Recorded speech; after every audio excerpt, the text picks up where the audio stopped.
तो welcome everyone to JEE वाला। तो आज हम लोग का जनरल इंजीनियरिंग का सेकंड लेक्चर है, जिसमें हम लोग पढ़ रहे थे इंजीनियरिंग मैकेनिक्स। तो इंजीनियरिंग मैकेनिक्स में हम लोग जो है रिजोल्यूशन ऑफ फोर्स तक हम लोग देख चुके थे। तो अब आता है कंपोजिशन ऑफ फोर्स। तो कंपोजिशन ऑफ फोर्स हम लोग किसको कहते हैं, थोड़ा ध्यान से समझ लो। Composition of force means combination of forces. Resolution का जस्ट ये उल्टा हो गया। रिजोल्यूशन क्या था? Breaking of force. कंपोजिशन क्या है? Combination of force. कितना फोर्स को कंबाइन करेंगे? तो दो फोर्स को कंबाइन कर सकते हैं, तीन को कर सकते हैं, चार को कर सकते हैं, पांच को कर सकते हैं, जितना भी हो। कितना फोर्स में होगा कंबाइन होने के बाद? तो एक सिंगल फोर्स होगा। तो फिर से आप ठीक से बोल लेते हैं। तो composition of force means combination of two और more forces into a single force such that the effect of the single force will be same as that of the several forces। तो यहाँ पर एक कंडीशन है कि अगर single force में combine कर रहे हैं तो इफेक्ट में बदलाव नहीं होना चाहिए, ये होता है। तो इसी को, यही सिंगल फोर्स जो हम लोग निकालते हैं कंबाइन करके दो या तीन फोर्स को, तो इसको हम लोग एक पर्टिकुलर नाम से भी जानते हैं, जिसका नाम है रिजल्टेंट ऑफ द फोर्स। तो रिजल्टेंट ऑफ द फोर्स निकालने के लिए सबसे पहले हम लोग पढ़ेंगे एक कॉमन मेथड, या फिर उसको लॉ से भी हम लोग जानते हैं, parallelogram law of the forces. तो थोड़ा सा सुन लोगे। पैरेललोग्राम लॉ पर थ्योरेटिकल सवाल भी आता है कि पैरेललोग्राम लॉ कितना फोर्स के लिए वैलिड है। तो पैरेललोग्राम फोर्स से जब हम लोग रिजल्टेंट निकालते हैं तो पैरेललोग्राम लॉ सिर्फ और सिर्फ टू फोर्स के लिए वैलिड है। बात को ध्यान दोगे, बहुत छोटा सा चीज रहता है, हम लोग इग्नोर करके चल देते हैं, और फिर एग्जाम में आ जाता है ये चीज, तो हम लोग बोलते हैं क्या बहुत डेप्थ से पूछ दिया। डेप्थ से नहीं पूछा है, हम लोग पढ़ते नहीं है सही से, ये चीज है। तो पहला चीज क्या है पैरेललोग्राम का? तो पहला चीज है कि it is valid only for two forces, ठीक है। दूसरा चीज, तो टू फोर्सेस जब हम बोल दिए तो ये भी दो गो फोर्स है और ये भी दो गो फोर्स है। तो ये तो कल हम लोग देखे भी थे पिछले लेक्चर में, क्या चीज कि ये पैरेलल फोर्स है, ये कॉन्करेंट सिस्टम ऑफ फोर्सेस है। तो ये दोनों फोर्स कैसा होना चाहिए? तो ये दोनों कॉन्करेंट होना चाहिए। तो ये हो गया। तो यानी ये दो कंडीशन को जब फुलफिल करेगा तभी हम लोग पैरेललोग्राम लॉ को लगा सकते हैं। तो एक बार फिर से, पैरेललोग्राम लॉ टू फोर्स के लिए वैलिड है और दोनों फोर्स कैसा होना चाहिए? कॉन्करेंट होना चाहिए, meeting at a point, single point पर मीट करना चाहिए। तो अब हम लोग देखेंगे क्या चीज कि पैरेललोग्राम लॉ को कैसे स्टेट करते हैं और उसका रिजल्ट कैसे आता है। हाँ, तो देखो यहाँ पर जो है हम लोग पैरेललोग्राम लॉ का स्टेटमेंट लिख लिए। सिंपल स्टेटमेंट है। क्या चीज? If two forces F1 and F2 B represented by the two consecutive side. Consecutive मतलब लगातार, ये दोनों भी ले सकते हो, ये दोनों भी ले सकते हो। तो two consecutive sides of a parallelogram, then the corresponding diagonal, यानी इस दोनों फोर्स जहां पे मीट कर रहा है, यहां से जो डायगोनल जाएगा that is the corresponding diagonal, then that diagonal will represent the resultant of the F1 and F2। तो स्टेटमेंट वही चीज लिखा हुआ है, थोड़ा सा अच्छा तरीका से लिख दिए हैं। क्या चीज? If two forces acting at a point can be represented by two adjacent side of a parallelogram in magnitude and direction. तो डायरेक्शन ये दोनों हो गया, F1 F2 मैग्नीट्यूड हो गया। Then resultant will be represented by corresponding diagonal in magnitude and direction. तो magnitude जितना diagonal का लेंथ होगा सो हो गया, और डायरेक्शन यहाँ पर F2 से ये अल्फा इस डायरेक्शन में जा रहा है। तो क्या होगा? तो ये हम लोग का डायरेक्ट एक्सप्रेशन आ गया है, R equal to F1 square plus F2 square two F1 F2 cos theta.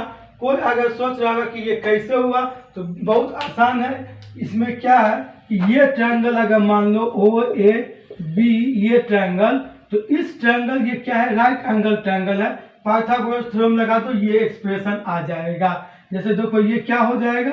ये तो F1 ही हो जाएगा, पैरेलल साइड इक्वल होता है, तो ये क्या हो जाएगा? F1 sine theta perpendicular by hypotenuse. ये क्या हो जाएगा? F2 cos theta. तो ये हो गया। अब पाइथागोरस लगाओ, सिंप्लीफाई करो, ये एक्सप्रेशन आ जाएगा। अगर कभी गलती से तुम भूल जाते हो तो ये ट्रायंगल बना करके पाइथागोरस थ्योरम लगा दो, आर स्क्वायर इक्वल टू ये O B square plus A B square, तुमको ये मिल जाएगा। अब इसमें रिजल्टेंट का डायरेक्शन हम लोग टेन से दिखाते हैं।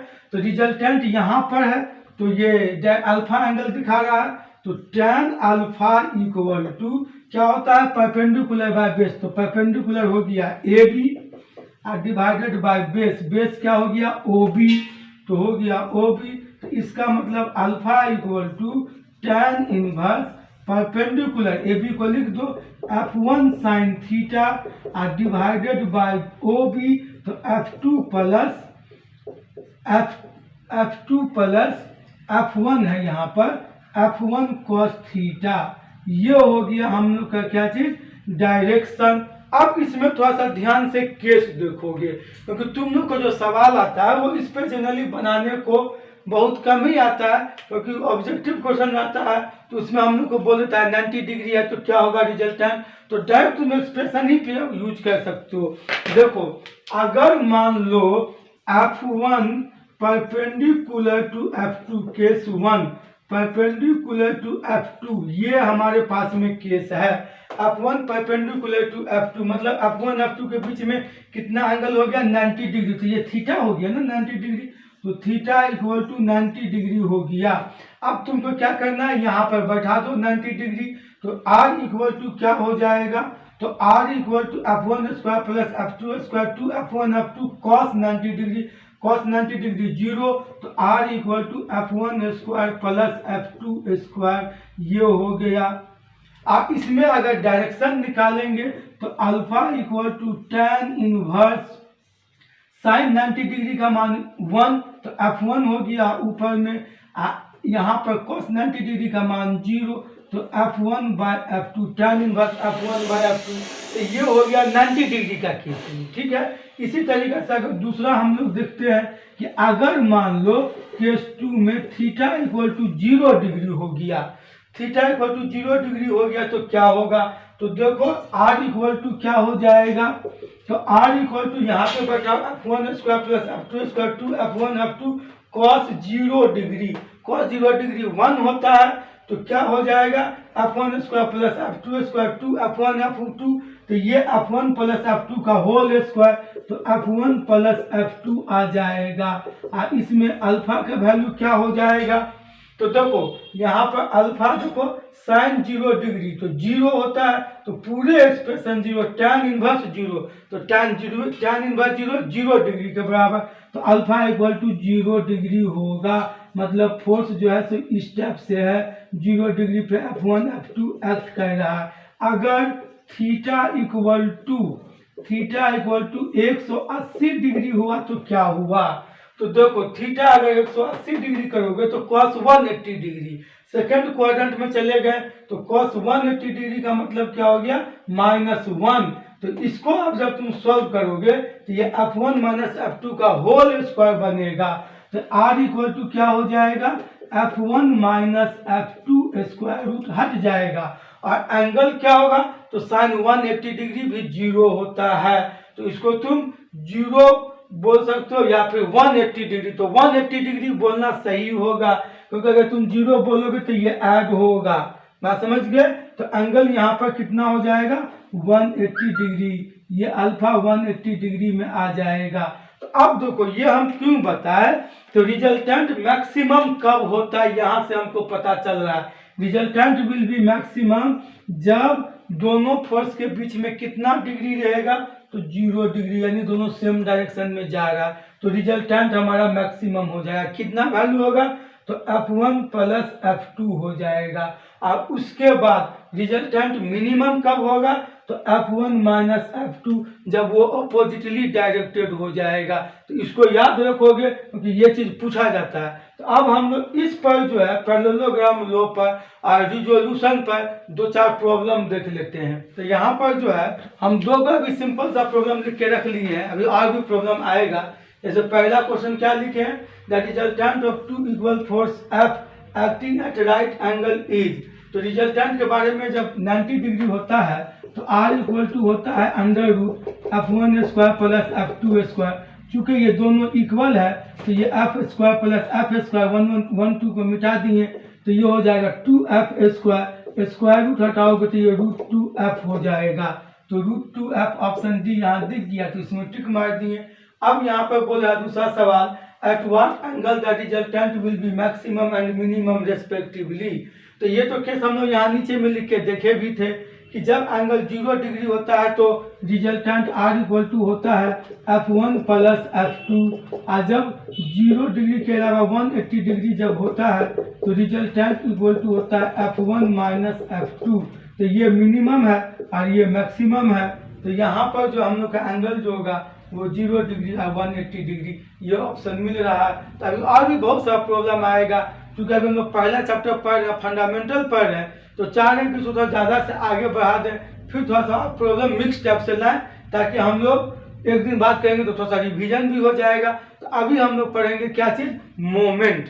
तो मोमेंट को थोड़ा सा देखोगे, मोमेंट हम लोग किसको बोलते हैं एकदम ध्यान से समझोगे। हालांकि हम लोग जानते हैं, अब बहुत को ये मालूम रहता है कि moment is the product of force into perpendicular distance, लेकिन हम तुमको बता दे रहे हैं कि ये जो हम लोग बोल देते हैं कि moment is the product of perpendicular distance and force, तो ये जो डिफिनेशन है ये मैथमेटिकल एक्सप्रेशन से है, लेकिन एक्चुअल में व्हाट इज मोमेंट वो इस डिफिनेशन से पता नहीं चलता है। तो कभी थ्योरेटिकल जब प्रॉब्लम आ जाता है तो विच of the statement is true, तो उसमें हम लोग गलती कर देते हैं, नहीं जानते हैं। तो अब हम लोग सही डिफिनेशन मोमेंट का जानेंगे कि मोमेंट का सही डिफिनेशन क्या होता है। सही मतलब ये नहीं समझना है कि it is the product of force into perpendicular distance, ये गलत है। सही मतलब अगर थ्योरेटिकली अगर बोलेंगे तो मोमेंट क्या होगा, तो मोमेंट को हम लोग बोलते हैं कि it is the rotational effect of the force, कि जो फोर्स या फोर्स के कारण जो रोटेशनल इफेक्ट प्रोड्यूस होता है उसी को हम लोग बोलते हैं मोमेंट। तो यहाँ पर ये हम बॉडी को पकड़ लिए, ये फोर्स लगा रहे हैं, अब ये ऐसे रोटेट कर दिया, तो यही रोटेशनल इफेक्ट जो प्रोड्यूस हुआ फोर्स के कारण, इसको हम लोग बोल रहे हैं मोमेंट। तो अब देखो, रोटेशनल इफेक्ट प्रोड्यूस कराने के लिए फोर्स को कैसा लगाना पड़ेगा, तो 90 डिग्री में फोर्स लगाना पड़ेगा F।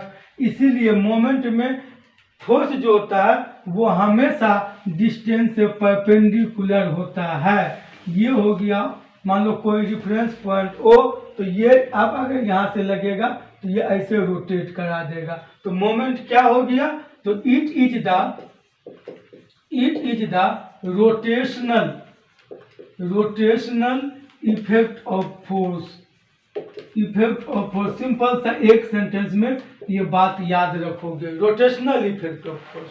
अब अगर हम ये रोटेशनल इफेक्ट को मेजर करना चाहते हैं तो इसके लिए मैथमेटिकल एक्सप्रेशन देते हैं, मोमेंट इक्वल टू क्या होगा, तो moment equal to F cross D।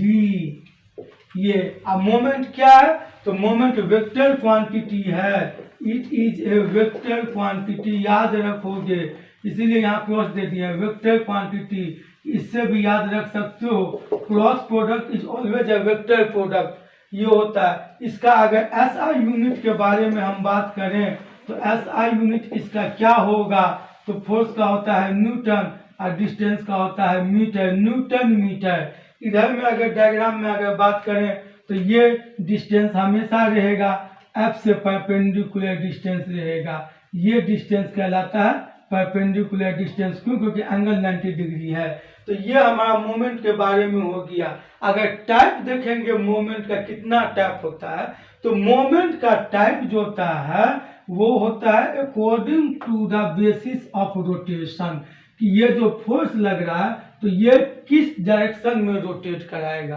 तो रोटेशन दो ही डायरेक्शन में होता है, क्लॉकवाइज या एंटी क्लॉकवाइज। तो on the basis of rotation, ये blue marker, on the basis of rotation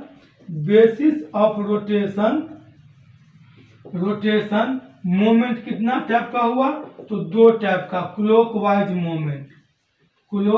moment और दूसरा क्या हो गया, एंटी क्लॉकवाइज मोमेंट, ये दूसरा हो गया।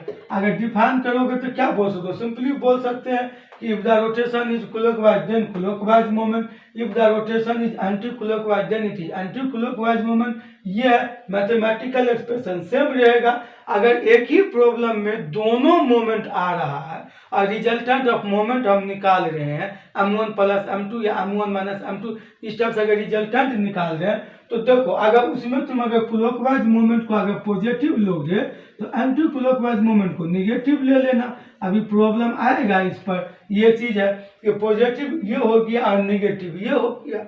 अगर तुम्हारा मन किया कि हम एंटी क्लॉकवाइज को ही पॉजिटिव ले तो वो भी तुम ले सकते हो, तो इसको पॉजिटिव ले लोगे तो फिर इसका साइन चेंज कर देना, नेगेटिव हो गया। तो ऑप्शन में तुमको ये मेंशन रहेगा कि इतना मैग्नीट्यूड क्लॉकवाइज, इतना मैग्नीट्यूड एंटी क्लॉकवाइज। तो जो तुम जैसा साइन लियो उसी साइन से तुम पता कर लो कि तुम्हें एंटी क्लॉकवाइज आया है कि क्लॉकवाइज आया है, और फिर ऑप्शन को टिक मार लो। तो ये मोमेंट के बारे में था कि व्हाट इज मोमेंट, तो rotational effect of the force, mathematical expression ये वेक्टर क्वांटिटी होता है, एसआई यूनिट ये हो गया, और इसका दो टाइप हो गया। अगर डायमेंशन एक बच रहा है तो डायमेंशन को भी देख ही लो। हाँ, तो डायमेंशन जो हम लोग बात कर रहे हैं, तो डायमेंशन इक्वल टू क्या होता है इसका, देखो इसमें जो फार्मूला जो है मोमेंट का वो एफ इंटू डिस्टेंस है, ये फार्मूला है। तो फोर्स का होता है न्यूटन, और न्यूटन का होता है एम एल टी का पावर -2, और डिस्टेंस है तो डिस्टेंस का भी क्या होता है एल ही होता है। तो क्या हो जाएगा डायमेंशन एम एल का पावर 2 टी का पावर 2, ये टी का पावर -2। तो ये हो गया इसका डायमेंशन। ठीक है, प्रॉब्लम करते करते जो है बहुत कुछ याद भी हो जाता है, तो ये सब को ज़्यादा रटने का जरूरी नहीं है, कंसेप्ट से अपना काम लो। बात समझ गए। अब हम लोग प्रॉब्लम करते हैं। तो देखो प्रॉब्लम क्या है, तो यहाँ पर एक क्वेश्चन हमको दिया है कि फाइंड द मोमेंट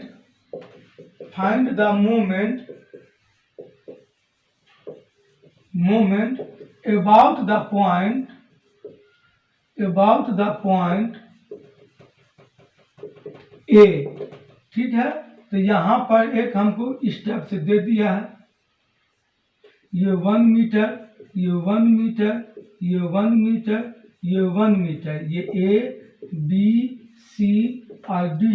अब फोर्स जो इस पे लग रहा है, तो फोर्स जो है यहाँ पर लग रहा है 10 न्यूटन, यहाँ पर लग रहा है 10 न्यूटन, यहाँ पर लग रहा है 10 न्यूटन, और यहाँ पर लग रहा है 10 न्यूटन। ये है। अब मोमेंट हमसे पूछ रहा है ए पॉइंट पे, एकदम सिंपल सा सवाल है, ये चीज है। तो ऑप्शन नहीं लिखते हैं, ऐसा ही बना देते हैं। तो देखो मोमेंट इक्वल टू होता है फोर्स इंटू परपेंडिकुलर डिस्टेंस। तो मोमेंट इक्वल टू यहाँ 4 फोर्स है, ये स्क्वायर के साइड में रिप्रेजेंट कर दिया गया है। तो मोमेंट का फॉर्मूला लिख लो। अगर ज्यादा दिक्कत होता है तो F इंटू डी हम यहाँ लिख दिए हैं, moment equal to F into D. तो M इक्वल टू पहला फोर्स के कारण 10 न्यूटन, पॉइंट ए पर से ही ये फोर्स पास कर रहा है। अब मोमेंट भी हमको इसी जगह लेना है, तो क्या हो जाएगा, परपेंडिकुलर डिस्टेंस 0, तो 10 इंटू 0 कर दिए। ठीक है, ये यहाँ पर फिर 10 न्यूटन का यहाँ पर आ गया, प्लस 10 इंटू, अगर लाइन ऑफ एक्शन देखें तो ये भी यहीं से जा रहा है, तो मतलब इसका भी परपेंडिकुलर डिस्टेंस 0 हो गया, प्लस ये फोर्स दिख रहा है, तो ये ऐसे करके लाइन ऑफ एक्शन है, और ये ऐसे, तो यहाँ 90 डिग्री बन रहा है, तो ये कितना दूरी पर ये फोर्स लग रहा है। अगर नहीं समझ में आए तो सीधा खींच लो, ऐसे करके कर लो, और जो परपेंडिकुलर डिस्टेंस आएगा उसको देख लो। तो यहाँ परपेंडिकुलर डिस्टेंस 1 मीटर है, तो 10 इंटू 1 प्लस आ गए इस फोर्स पे, तो ये ऐसे जा रहा है, और यहाँ पर है तो देखो ये 90 डिग्री बन रहा है, तो परपेंडिकुलर डिस्टेंस ये हो जाएगा 10 इंटू 1। तो M इक्वल टू क्या हो जाएगा, 10 इंटू 1 प्लस 10 इंटू 1, तो 20 न्यूटन मीटर हो गया मोमेंट। ये हमारा आंसर आ गया। तो देखो इस प्रॉब्लम से एक चीज हम लोग सीख रहे हैं, क्या चीज, कि अगर मोमेंट निकाल रहे हैं और डी को 0 कर दे रहे हैं तो मोमेंट इक्वल टू 0 हो जाएगा। तो नोट कर लोगे इस पॉइंट को कि moment by the force about A point and force passing through that point will be always zero. देखो यहाँ पर याद कर लोगे क्या, moment bye a force about A point and passing through that point, and force लिख देते हैं, and the force is passing through that point is zero। ये हमेशा जीरो होगा। अगर परपेंडिकुलर डिस्टेंस अगर नहीं रहा, जीरो रहा, तो मोमेंट भी जीरो हो जाएगा। तो ये पॉइंट को याद कर लोगे। तो इससे क्या होगा, तो जो हम लोग यहाँ पर लिखे हैं इस टाइप से, ये लिखने का जरूरी नहीं पड़ेगा, समझ जाए कि यहाँ से जा रहा है तो ये भी जीरो, यहाँ से ये भी जाती है ये भी जीरो, इस दोनों का लिख लेंगे तो टाइम हम लोग का थोड़ा सा बचेगा। तो इसलिए हम ये पॉइंट नोट डाउन करवा दिए। या अगर मान लो which of the statement is correct में आ गया तो तुम ऐसे टिक भी मार सकते हो। इसके बाद हम लोग एक टॉपिक और देखेंगे। वो क्या टॉपिक है, तो वो है कपल। तो इसको हम मिटा देते हैं। और कपल के बाद जो है ये सबको मिला करके हम ऑब्जेक्टिव प्रॉब्लम और भी हम बोर्ड पे लाएंगे। तो कपल, अब कपल हम लोग किसको बोलते हैं, पहले ये हम लोग जान लेते हैं। तो देखो कपल का अगर डिक्शनरी मीनिंग देखोगे तो कपल माने क्या होता है, तो दो होता है, जोड़ा होता है। तो यहाँ पर कपल अगर बोला जा रहा है तो मतलब यहाँ टू फोर्स मौजूद है। बात समझ गए। तो ये टू फोर्स कैसे मौजूद है, तो अगर ये दो फोर्स है और दोनों इक्वल मैग्नीट्यूड का है, एफ मैग्नीट्यूड हो गया दोनों का, और ये कुछ डिस्टेंस से सेपरेटेड है, तो ये डिस्टेंस को मान लिए कि स्मॉल डी। तो इस टाइप का जो फोर्स सिस्टम जो होता है दैट कंस्टिट्यूट द कपल। कैसे बोलेंगे, तो couple is a system of two parallel forces, ठीक है, two parallel forces oppositely directed, opposite एक ऊपर एक नीचे, oppositely directed and separated by some distance will constitute the couple. तो ये कपल बना देगा। ये चीज हो गया। कपल में रिजल्टेंट ऑफ द फोर्स क्या होगा, तो दोनों को अगर जोड़ेंगे तो जीरो हो जाएगा। बहुत इंपॉर्टेंट बात है। क्या चीज, कि resultant of force in couple equal to zero. Resultant of force in couple equal to zero. ये हमेशा ट्रू है। लेकिन क्या मोमेंट जीरो होगा, तो मोमेंट को भी देख लेते हैं।